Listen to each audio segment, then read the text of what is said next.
I think one of the costs of like the proliferation of porn on the internet is that we have like a generation of men who've become kind of, I guess, desensitized to the forms of sex that would have gotten them off in the past. And now it's like sex has become so extreme. Right. So maybe just by labeling sex as extreme, I'm putting a stigma on it. But I mean, you know, you can go to like porn sites on the internet now and like, if you can imagine it, there's porn of it.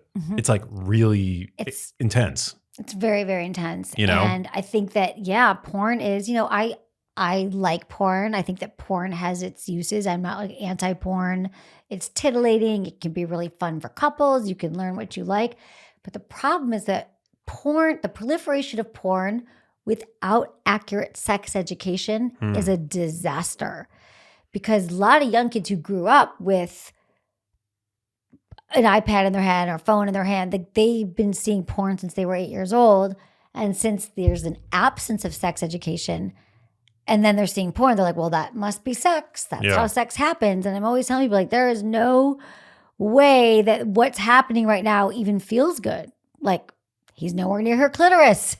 That position doesn't feel good. Like, sex is scripted. I mean, porn is scripted. And I just want people to kind of understand that, especially, you know, young people. But then there is an escalation of it too, that there's problems with porn when you keep watching it, right? And then you keep escalating what you're watching, right? Oh, that was really, I can't believe I watched that, but I watch it. Now I'm going to watch it, and that's something that's even more extreme that's going to make me feel really like worse, but I can't help it. I have to keep escalating to get that same arousal is when, you know, porn can become problematic. Yeah. I mean, I'm not going to say that I've never watched porn, okay? Because I'd be lying. But when I was like, you know, coming up in the world as a young, hot-blooded 18-year-old, like porn to me was just like looking at it was like, you know, it was like naked women, essentially, right? Like that was like how wonderful. Right? Yeah, how wonderful. But now it's like you go online and you can see like close-ups of like women's like cervixes. Yeah, you know? exactly. Like, you really can. Yeah, Talk about cervical orgasm, which might be helpful if that's what was happening, but it's just like insane. And how do you unsee that too?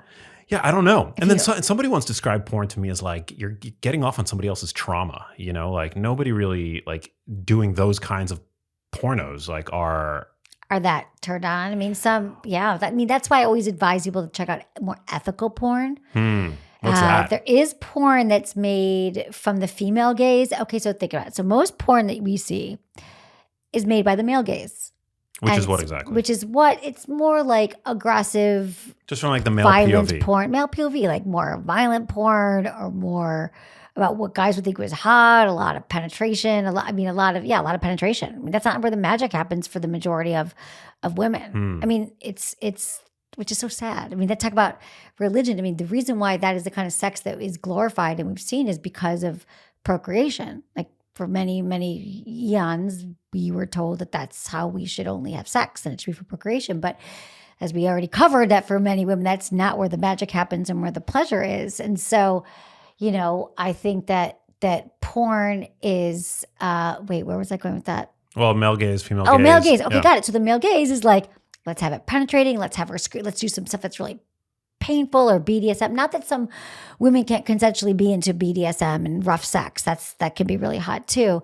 But I just think it's like men dominating, getting like jackhammer sex or like stuff that's, again, doesn't feel good. There's no lube. There's no protection in porn. So it's from the male gaze. It's not often, there's no, okay. So this is kind of, and I'm saying not that men don't like foreplay and a plot, but when you see more ethical porn, and there's a lot of sites, I have a QR code in my book. There's actually a resource guide at sexwithemily.com. It's called the Smart Sex Resource Guide. And I list all the places to go for ethical porn. And some of them are like, it's just porn made by women for women. Like you kind of find out how they met each other. Like maybe he was her ski instructor and they had a whole day of skiing and it was really, really hot. And he kind of seduced her and they were making eyes on the chairlift. And, you know, and then when he sees her, he just undresses her and he like goes down on her and he's like, wants her to come first. And, or maybe there's a lot of women on women and there's a lot of sex toys and a lot of lube. And there's just, I don't know. There's just a little bit more. There's realistic body types. There's not just one body type.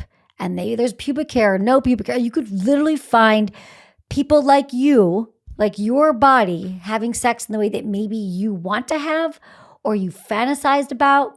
And you can find it in this kind of porn. Ethical porn just sounds like porn for women. I know. And it doesn't sound hot either, ethical porn. Like I wish I could rename it. You're like ethical porn. And it kind of was like a buzzkill in that. It's a little woke. But it's hot porn. It's a little too woke. Like I don't want my porn to be ethical. I don't want my porn to be woke. Yeah.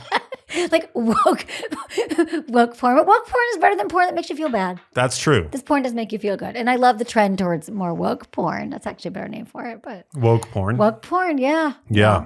So porn is not inherently bad. It's, I guess, just kind of like what you do with it. You know, it's like nutrition. It's inherently like, I guess, eating processed foods every once in a while or having some chocolate or cake. It's not inherently bad if you have like one piece of cake or one thing. But having the entire piece or the entire cake all the time, every day is bad. So watching porn, even if every time you masturbate porn, that's fine. Yeah. But it's like anything, it becomes a problem when you are watching so much porn that you actually can't get off without porn. You're not even turned on when there's a human in front of you.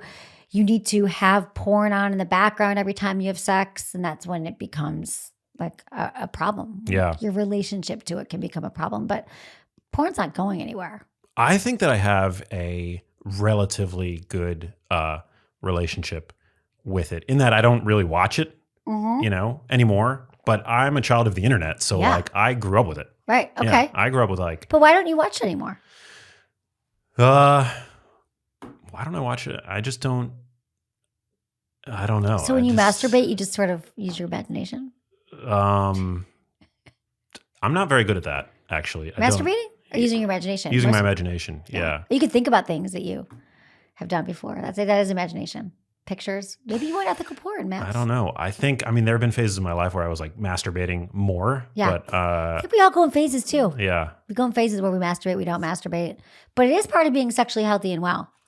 Like it's not something to be shameful about. In fact, sex begets sex. So sometimes we're not having as much sex and we wonder why. But the more sex we have, even with ourselves, we're circulating our sexual energy and we might find that we are more in the mood, more we do it. Kind of just like exercise, right? The more you exercise, the more your body craves exercise. But when you don't exercise for a while, it's really hard to get your shoes on and get to the gym. You're like, oh God, I got to get there. And then you get there and then you're like, okay, I'm glad. It feels really good. Sex is like that too. And I think we forget sometimes, especially people in relationships, forget after a while that they liked it. Not everybody, but it becomes more of a chore because they just let it go. They don't want to talk about it. It's not exciting anymore. They don't have the novelty and the newness and the spontaneity, which is what we crave, so that it becomes more of a chore. But the more you can kind of keep sex top of mind, and I also talk about this a lot in the book too, that it's not just penetration. I give people like a million different ways, not a million, but probably hundreds of different ways.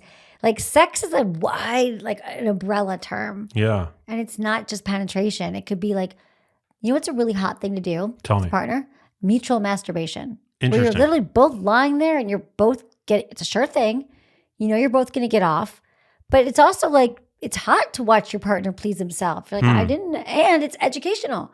It's like, I didn't know that you took your hand and you move it over the shaft when you're doing that. Like, I'm going to know that next time I touch you. Or whoa, interesting. Yeah. And it's also like, sometimes we just don't, it's less of a hassle maybe if you're like, oh God, sex is the whole thing. I got to be on. I got to do stuff. Giving each other massages could also be a great way to like, maybe it'll lead to sex, but it's also just intimacy and touch, which I think a lot of us crave. I just think that sex has been like ill-defined and confusing. So that's a bummer. I know. It's rebranded. It is kind of rebrand sex altogether. Well, I think you're doing a great job. Thanks. Yeah, I'm not often like wanting for it. I feel like I'm pretty lucky in that I'm not like wanting for sexual opportunities. Like they present themselves. I do. I know there's like a line of women out the door. I got here. I was like, dude, no, I know you're not. I know. I mean, I feel that. Yeah. But it's more like, what about, is it good sex? I mean, connected sex. Do you talk about this? I can't complain. Yeah, we could. I think what LA makes difficult is like finding like connection. Mm-hmm. And I have commitment issues. Like we've talked about this. Like I do too. Yeah, I have commitment issues. So, but I try to be like as ethical in my dalliances as I can, and transparent and vulnerable and honest. I think like that's where I'm different now than I was, even 5 years ago. Yeah. I'm a lot more like honest and open and truthful about like my struggles, like in relationships. And I've talked about that before on the podcast in the past. I love it. Yeah.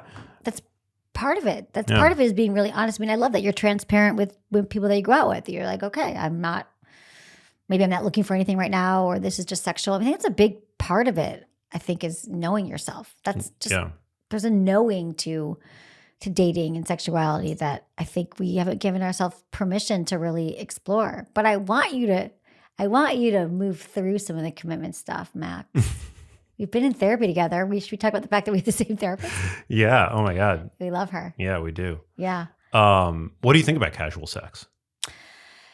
I love casual sex. I want to rebrand and casual sex as well and just say it's not for everybody, first off. Again, if you wake up and every time you have casual sex, you have the shame over, you're like, oh my God, I can't believe I did that. I feel bad about myself. Then don't have it. But I think that casual sex, if you go deep into your, like, these sexual pillars and you understand like who you are and what you want, that you can make casual sex work for you and be really hot if you communicate about your needs. You are saying this is casual, but then you're not. I think some people think that if it's casual, they have to just hope for the best. But casual sex can be a great time to practice sexually, like practice doing something different, practice asking for what you want, practice trying out a fantasy that you thought you could never do before. But here's somebody who hopefully in casual sex you feel safe with, and somebody that you trust, even if it's casual. Hopefully you're making good decisions. So yeah, I think. Hey, if you like that video, you need to check out this one here, and I'll see you there.